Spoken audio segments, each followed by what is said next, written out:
The stars didn't hum, but if they did, Nico Varen thought they would sound like loneliness. Not sorrow exactly, just the kind of ache that seeps in when silence becomes your closest companion.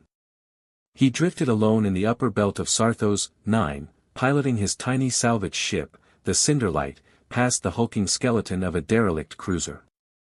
Long since lost to time and radiation, the ship had no registration and no pulse. But according to his scans, something inside still glowed faintly. A soft, regular signal, like a heartbeat. He rubbed his temple and exhaled through his teeth. Every time I tell myself, one last run. Every time. No one was waiting for him back on the outpost. No partners. No pets.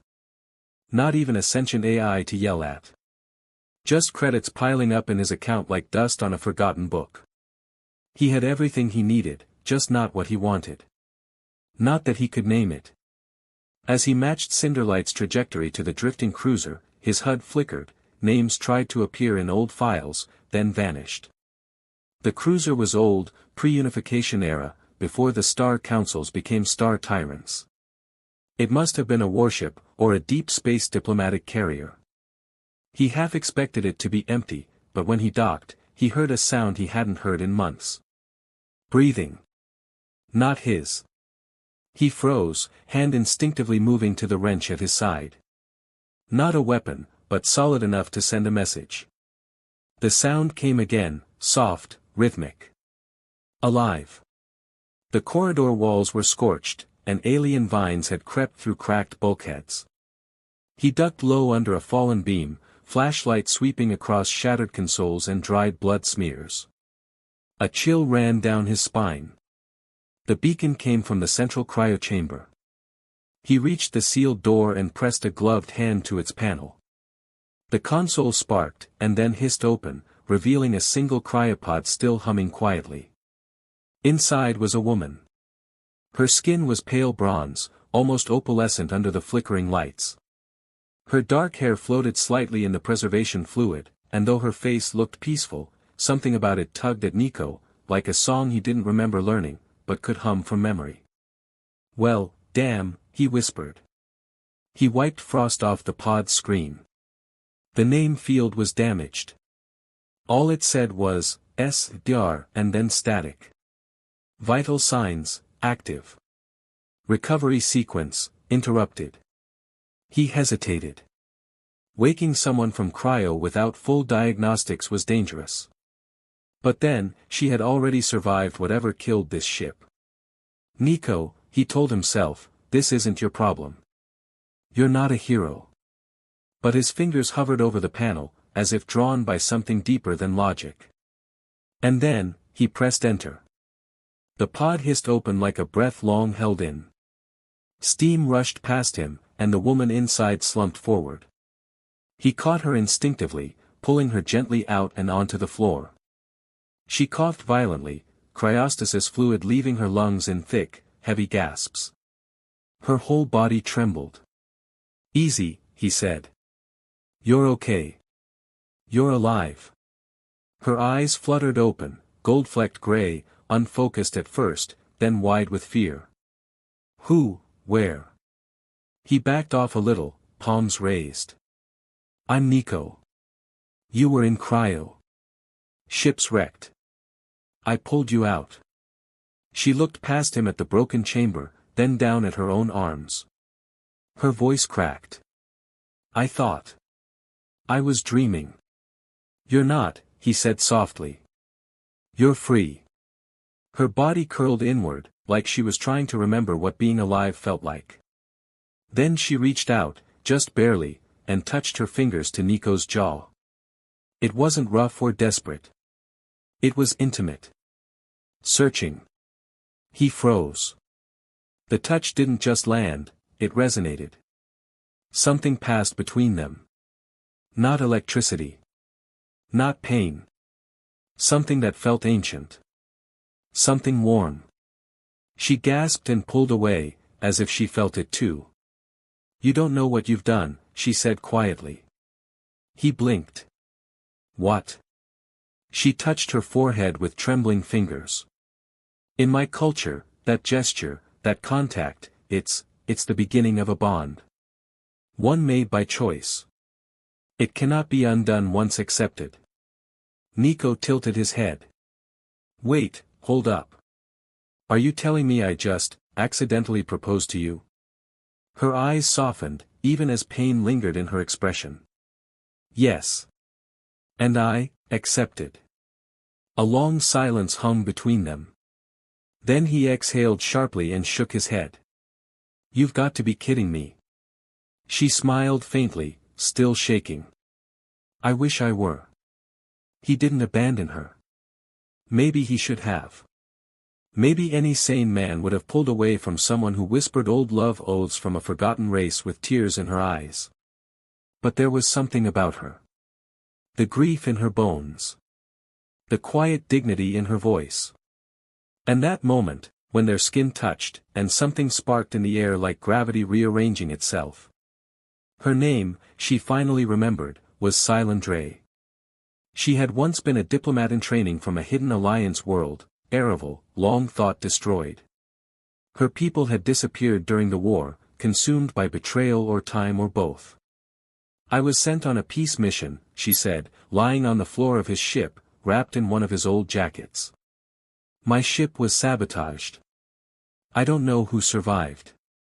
And the bond thing? He asked, trying to keep his voice light, though his heart hadn't stopped racing since she touched him. In Aravalian culture, she explained, we don't form unions by word. We do it by soul resonance. Skin to skin. It's ancient, older than names. And you accepted? I didn't know who you were. But I felt your soul was honest. I couldn't refuse. He ran a hand through his hair and leaned against the bulkhead. Damn, I just came here to look for salvage. Not a soulmate. Her smile was sad. I know. The days that followed blurred together. Silence stayed aboard the Cinder Light while Nico navigated the outer moons, avoiding authorities and scan beacons. Word of her return would travel fast if he wasn't careful. At first, he avoided her, scared of what he might be feeling, or more dangerously, hoping. But every time he passed her in the hallway, something in him ached. Like a magnet tugging at bone. They worked together. He taught her how to use the new NAV systems. She taught him the lullabies of her homeworld. At night, they sat on the roof of the ship, watching distant suns blink through asteroid dust. Do you think your people are still out there? He asked her once. She looked up at the stars like they might answer for her. I think.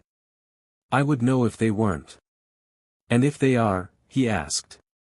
What does that make me? The outsider who accidentally touched your soul. She turned to face him. You're not just an outsider, Nico. You're the choice I made. Even if it was an accident. He wanted to laugh. To deny it. But her words struck something raw in him. I've spent my whole life running, he said. From people. From expectations. From belonging. Then stop running, she whispered. And then, without warning, she leaned forward and placed her forehead against his. Soft. Slow. Sure. This time, he didn't pull away. They didn't fall into love like a storm. It was slower than that. More tender. Like the slow thaw of a winter that has lasted years. He found himself listening when she spoke. Really listening. Her voice made him feel like the world hadn't ended. Like there was still something to believe in. She laughed only once in the first week. But it was real. Unrestrained. A sound so beautiful he almost cried. They cooked together, talked about old worlds and new ones.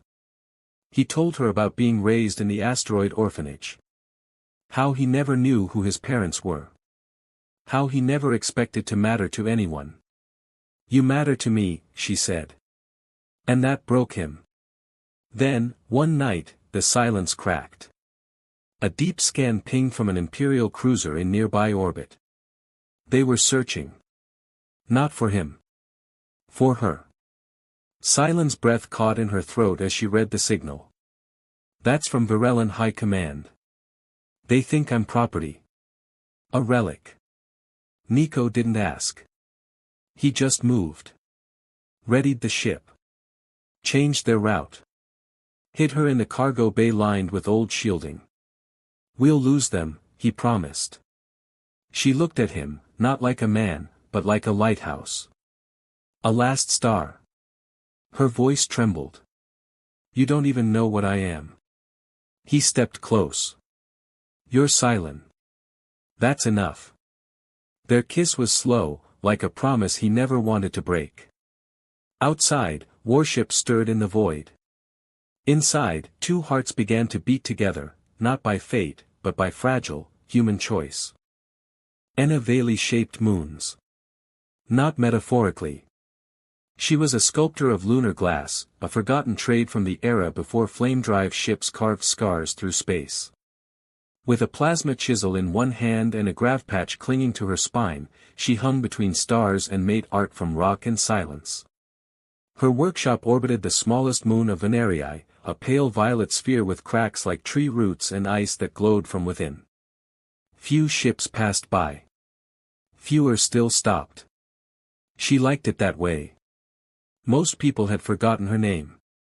She had made sure of it. The last time she'd been known, truly known, was before the fall of Ereval. Before the ships exploded. Before the silence. Before her sister disappeared. Sci-Fi. The name tasted like ash and lullabies. She hadn't spoken it aloud in over 6 years. Enna had been the older one, the grounded one.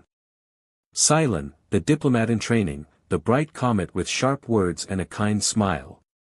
Enna had warned her not to go on that mission. Had even begged. But Sci-Fi had kissed her forehead and said, I have to try. And then she vanished. No ship logs. No wreckage. Just an empire claiming malfunction and a family told to grieve and move on. Enna never grieved. Not properly. Instead, she left everything behind and sculpted the face of her pain into every crater she carved. Until the signal came. It was a low pulse, weak but clean. Buried in the lattice of a meteoroid shard that drifted into her scanning field while she was harvesting lunar glass. Normally she ignored pings. But this one had a rhythm that made her hand pause mid-carve. It pulsed in triplets, 3, pause, repeating over and over. And layered beneath it, a whisper of a voice in compressed audio. Fragmented. Her workshop AI tried to interpret. The waveform stabilized. Words stitched together. Enna, is me, Sci-Fi. Her heart didn't beat for several long seconds. She replayed the file. They took me, cold, don't know the stars. She slammed the emergency override and dropped her tools. The moon around her tilted. Her hands shook. Her sister was alive. She didn't contact the high circle. Didn't report the transmission. Enna had learned what power did to truth a long time ago. Instead, she opened her old registry logs, powered up her long-disused personal shuttle, the Morodust, and locked onto the direction of the shard's drift. If the signal had bounced off that meteoroid fragment, the origin point had to be near the edge of Sector 9V, Carthan. Deep salvage territory. Dangerous. Lawless. Perfect for losing people, and finding ghosts. As she prepped for departure, she looked once more at the reconstructed waveform. Sci-Fi's voice, half destroyed, half eternal, echoed in her skull. Wish I could see your face again. Soon, Enna whispered to no one. Soon, I'll find you. The edge of Carthan's sector was colder than she remembered. The stars there seemed dimmer, too, like they'd aged faster. As her ship drifted near the coordinates the AI triangulated, her sensors picked up the remains of a diplomatic vessel buried in an asteroid trench. Old markings. Part Eravalian. Part Imperial. Burned and pitted. And not empty. 2 ships circled nearby, one small, unmarked. The other, unmistakably Varellan Empire class. She knew that design. They were hunting. Don't let them see you, she muttered, adjusting course. The Moro dust dipped beneath a floating debris field. Her scanners locked onto the unmarked ship. Not Imperial. Civilian make. Earth model, Presynth fusion drive. Active life signs. 3. And one of them. Her breath caught.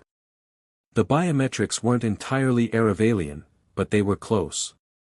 A DNA signature 89% matched to her family strand. Silent.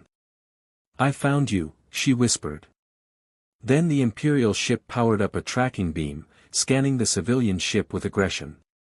No time for planning. Enna redirected her ship into a dead spin and flared her engines, just enough to draw attention. The Imperial cruiser swiveled instantly and changed course.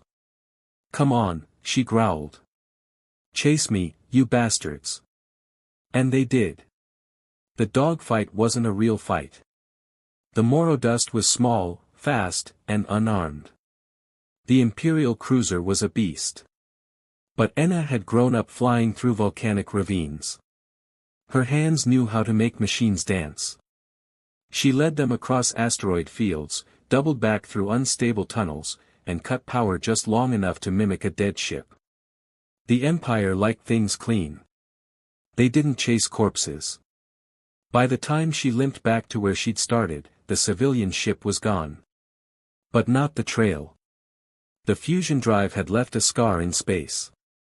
She followed it. 12 hours later, Enna stood on the loading ramp of a trade station built into the husk of an ancient mining ring. The place reeked of rust and old secrets. She walked with the calm of a woman who had nothing left to lose. Her scarf masked her face. Her boots were silent.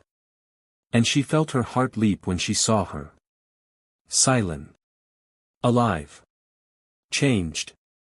Standing beside a man, tall, lean, tired-looking, with a wrench on his belt and wariness in his eyes. Not Imperial. He looked at Silent like she was a question and an answer all at once. Enna didn't breathe. Didn't blink. And then Silent turned. Her eyes met hers. Time didn't stop, but it buckled. Silent moved first. She ran. Fast. Like the space between them was a dream she'd waited too long to wake from. They crashed into each other, laughing and crying and trembling. Enna clutched her sister like she might fade again. I thought you were dead, Enna said into her shoulder. I was, Silent whispered back. Later, over warm synth drinks and half-spoken truths, the stranger introduced himself. Nico Varen, he said, voice rough like gravel warmed by sun. I found her on a dead cruiser. Didn't know what I'd stepped into. Enna watched the way Silent looked at him. Not just gratitude. Not obligation. Something deeper. Something dangerous. You bonded, Enna said softly, catching the way their eyes echoed each other's silences. Nico nodded. I didn't mean to. But you didn't walk away either. No. Silent's hand slid across the table to rest over his. No hesitation. No apology. That was when Enna knew, her sister wasn't just alive. She was in love. Love was never simple for the Eravalian. It was ritual. Sacred. Deeply personal and politically dangerous. Especially now. The Empire was hunting Silent. Not because of her rank, but because of what her return meant. Proof of betrayal. Proof of survival. And if they found out she was bonded to a human? Enna rubbed her temple. You realize this changes everything. I know, Silent said. But he saved me. And I chose him. I'm not here to stop you, Enna said. I'm here to protect you. Nico met her gaze. You think I'm a threat? I think you're a wild card. That's more dangerous than an enemy. He grinned faintly. I'll take that as a compliment. Over the next week, they moved carefully, changing docks, wiping logs, selling off decoys. But the Empire's reach grew longer. And someone was leaking their location. One night, Enna found Cylon alone in the cargo bay, humming an old song. "You're happy," she said, surprised. Cylon looked up. "Not always. But sometimes. I forget to be afraid." Enna smiled faintly. "That's dangerous." "It's love." Enna didn't respond right away. "Do you think it's worth it?" she finally asked. "Risking everything for someone who fell into your life by mistake?" Cylon looked at her, steady and soft. "He didn't fall. I caught him. And he didn't let go." They were betrayed 2 nights later. A bounty ship arrived under false identification. Blasters drawn. Intent clear. Cylon screamed. Nico moved faster than Enna thought possible, knocking over a crate, throwing a wrench, grabbing Cylon's hand. Enna ducked behind a control panel and activated a solar flare grenade. The light blinded everyone for a breath. When it cleared, the bounty hunters were down, and Cylon was safe. Nico had a burn along his shoulder, but didn't flinch. Enna helped him up. "Not bad for a mechanic," she muttered. He grinned. "I'm learning." Cylon wrapped her arms around him, shaking. Enna looked away. Not out of discomfort. Out of envy. She had loved once. Briefly. An engineer named Theris who carved pulse circuits into broken moons. But Theris was dead. And Enna hadn't let anyone near her heart since. Seeing her sister risk everything for a stranger made her wonder if she'd made the right choice. Later, while repairing the ship's shielding, Nico sat beside Enna. "You don't trust me," he said plainly. "No," she replied. "But that doesn't mean I won't protect you." He looked at her, thoughtful. "You're strong. You're reckless. Maybe she needs both of us." They stared at the stars for a moment. "She never stopped believing you were alive," he said quietly. "Not for a second." Enna closed her eyes. A tear slid down her cheek. "I never stopped singing for her." Talon Rowe didn't believe in fate. Fate was for dreamers and people who'd never watched a war burn across the sky. He believed in gravity, trajectory, and math. He believed in scars. And silence. And flying fast enough that the past couldn't catch up.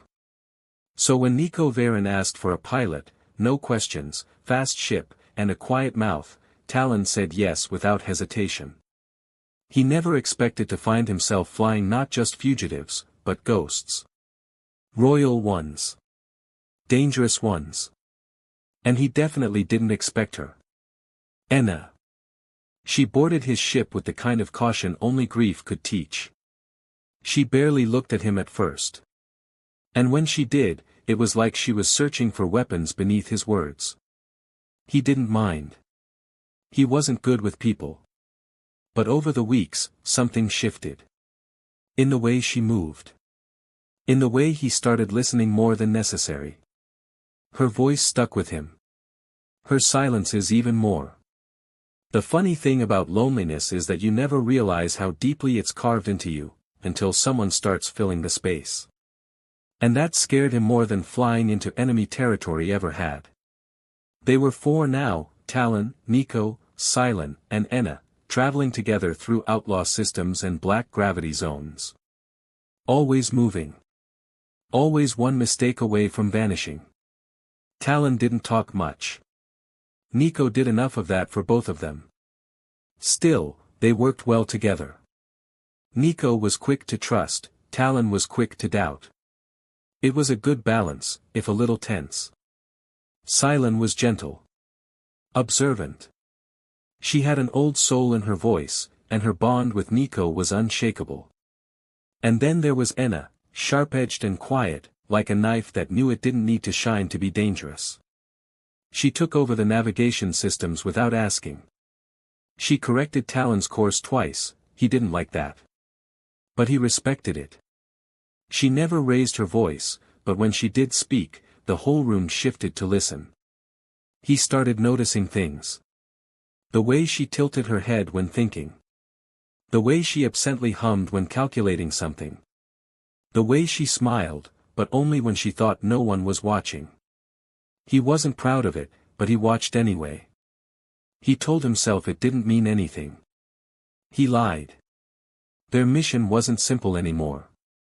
After the attack on the trade ring, the Empire had ramped up its hunt. Cylon's return was no longer just a secret, it was a threat to multiple governments. The Galactic Embassy had gone quiet. Rumors said someone high-ranking wanted Cylon dead before her story could destabilize old alliances. So they kept flying. Hid in asteroid belts. Replaced IDs. Burned old logs. And every time they jumped to another system, Talon found himself stealing glances at Enna. Just to see if she still had that look of quiet resolve.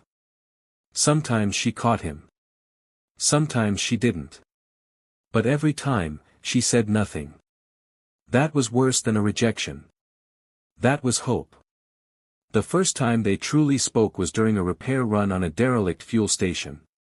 Nico and Cylon went to scout supplies. Enna stayed behind to calibrate their jump drive. Talon offered to help. She accepted, wordless. For 20 minutes they worked in silence, synchronizing energy coils and mapping the translite arc vector. Their arms brushed once. Neither of them acknowledged it. Then Enna said, softly, "You fly like someone who used to run." Talon paused, his hand still on the panel. "I don't run," he said. "I escape." "From what?" He didn't answer. She looked at him, not unkindly. "I used to think silence was strength. But sometimes it's just fear dressed up as discipline." Her words burned. He met her gaze, something hard cracking behind his eyes. "And you? You speak like someone who stopped believing people deserved to hear your voice." She looked down at her hands. Touché. That night, neither of them slept. A week later, things went sideways. The Imperial Fracture, a Black Ops flagship, found them outside the Huron Rift. Too close to jump. Too far to run. They had 20 minutes. Nico readied the Cinderlight's emergency thrusters. Cylon moved to the ship's hidden chamber where the memory core held her last official recording as Princess of Erevel. They couldn't let it fall into enemy hands. Talon stood beside Enna in the cockpit. "This might be it," he said. "No heroics this time." She turned to him, her mouth a firm line. "Then let's make sure we end it standing." The ship shuddered as plasma fire struck the rear. Talon cursed. "They're trying to cripple, not kill." "They want her alive," Enna muttered. "And probably you and me dead." Story of my life. They dove into the rift, even though the rift was unstable, uncharted. The kind of place ships entered and were never seen again. "Set course for the void shelf," Enna said. Talon blinked. "That's suicide." "I know the gravity pattern," she said. "I mapped it years ago." He trusted her. He didn't know why. He obeyed. The rift was chaos. Gravity twisted. Colors bent. Time fluttered like a broken clock. They made it through, barely. When the ship stabilized, the fracture was gone. Left behind. But so was a stabilizer coil. Damaged during the burn. Talon and Enna worked all night to fix it.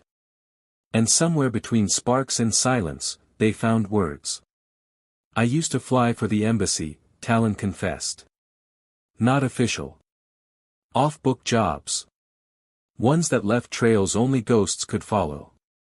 "What happened?" she asked. "I gave someone a second chance. Someone they wanted dead." He paused. Sometimes I wonder if it was worth it. Anna looked at him. Someone gave me a second chance once, she said. I think it saved me. 3 nights later, she kissed him. It wasn't fireworks. It wasn't frantic. It was quiet. Sad. Like sharing a wound. He didn't pull away. But when it ended, she said, "This changes nothing." He nodded. But he knew it wasn't true. She told no one. Neither did he. But every glance between them carried weight. Every shared silence hummed with unfinished sentences. Silen noticed. Nico didn't, or didn't let it show. Talon hated himself for wanting something already bound. But he couldn't stop. Because she didn't stop either. The guilt festered. He was a soldier, once. A protector. Now he was stealing moments with a woman whose sister was married to a man who trusted him. He tried to leave. Packed a bag. Programmed an escape route. Anna stopped him at the hatch. "You walk away now," she said, "you don't get to come back." He looked at her, throat tight. "Then maybe I should go." "Do you want to?" "I don't want to destroy this crew." Her voice dropped. "You're not destroying anything. You're the only one who sees me when I'm not pretending to be strong." He stepped forward. "And if that breaks the bond your sister's built?" "She's already chosen," Anna said. "And so have I."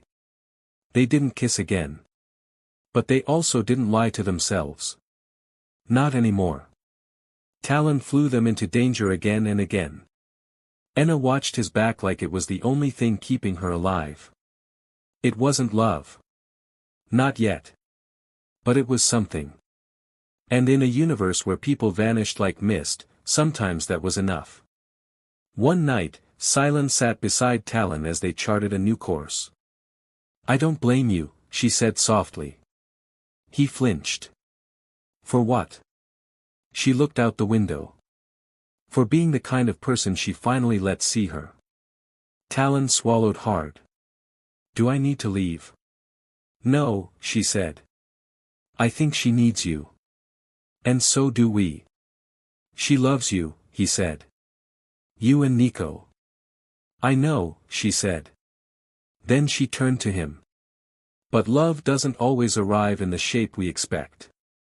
The first time they saw Marin, she was smudged with ash and reading outlawed language through tears. She sat in the ruined shell of a memory hall on Norran orbit, surrounded by broken scroll reels and coils of burned plast. He should have turned away. His post was temporary. He was only here to assess damage to the state's archival wreckage, not get involved. But something in the way she touched the scroll with reverence, like it was a relic or a wound, made him hesitate. So instead of reporting her, he sat down beside her and said, "You know that scroll's tagged with old trace code, right?" She didn't flinch. "I'm counting on it," she said. They had no idea why he laughed. Maybe because it was the first honest thing he'd heard in weeks. He wasn't meant to fall in love with a trader's daughter. He wasn't meant to steal access codes. Or break into the forbidden Bloom files. Or help her amplify a signal carrying outlawed story tone encodings. But Marin didn't ask him to fall. She just spoke with fire behind her grief, and he followed. They was not brave. He knew that. He grew up in the Hall of State Recorders, trained to copy truth without asking why it was shaped a certain way. He kept his head down. He filed what he was told. He believed in rules because rules kept things quiet. Then Marin showed him a scroll written in blooming code, and silence stopped feeling like safety. "Why are you helping me?" she asked once, after they'd broken into a relay gate and narrowly avoided security drones. He didn't have a good answer. So he gave the only one he had. "Because I want to remember something that isn't sterile." She had blinked at that. And then, to his shock, she smiled. She was messy and brilliant and stubborn. When she translated her mother's phrases into rhythmic pulses, she did it by humming under her breath. When she cried, she hid it behind sarcasm. They started watching her mouth more than the scrolls. The way she formed words, bit down on emotion, softened vowels when speaking her mother's name. Khalees. The woman they had both built from fragments.